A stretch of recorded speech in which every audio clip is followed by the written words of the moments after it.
Today is Friday, and that means it's time to help a local rescue animal find its forever home. We have some wagging tails in the studio, and Azure Davis with Ruff Start Rescue is here with us today. And who do we have here? This is Amir. Enjoying a snack. Yes, enjoying a snack. Yeah, he's available for adoption. He is about 6 months old. Lab Shepherd mix is our best bet. He is super fluffy, as you can see, and super soft too. So he might have some other breed in there. He has very big feet for 6 months old, so I think he's going to get to be pretty big.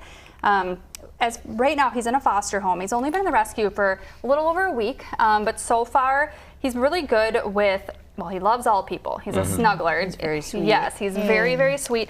He hasn't had a lot of exposure to cats yet, but based on his demeanor, I don't think there would be an issue, especially with slow introductions. And he is a little shy sometimes, so with other dogs, just slow introductions, but I think he would do really good too. And as far as like little kids, just maybe the puppy jumping, that would be just something to note and to think about. But otherwise, he's just very well-rounded. He likes his chew toys. So mellow. He is. He's so mellow for a puppy. And when he eats and even drinks his water here, he lays down next to the bowl to drink. He's kind of a lazy puppy. And we know specifically dogs with a black coat sometimes are the ones that are ignored the most in shelters. They are. Yes, they are. And that's the thing. They have some of the highest euthanasia rates, any type of black dog. And they say, too, just visual, a lot of photos that don't display as well. So when people are looking at any of the animals, their eyes are drawn automatically to other colors, and it's hard to get pictures of the black animals too. Well, I'll just say temperament. He's a good boy. Yeah, especially for a puppy, like he's just so sweet. And you were telling us he has a lot of roommates these days. You guys are very busy at the rescue. Yeah, so him himself, he actually came in with a litter of 3, and his sister Annie is on the website. She's still available as well. But yeah, we have in March, just to kind of give you an idea, in March we had 350 animals in the rescue.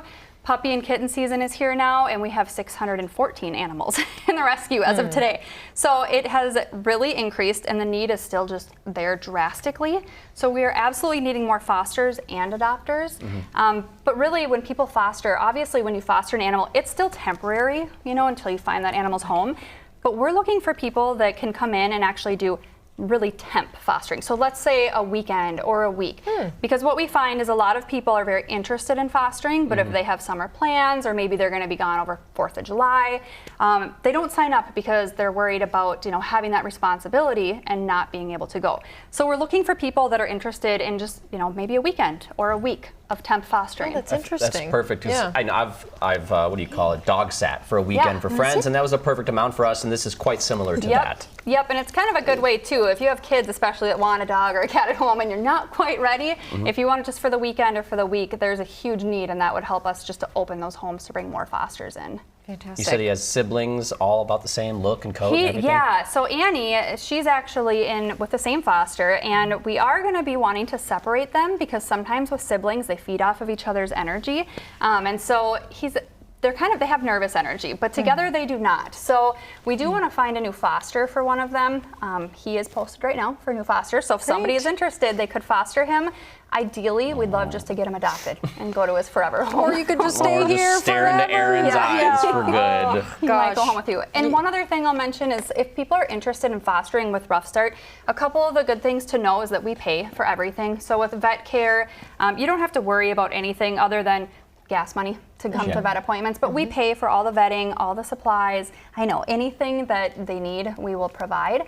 And then as foster parents, you have a really big part in helping to, well, first of all, you get to pick who you want to foster.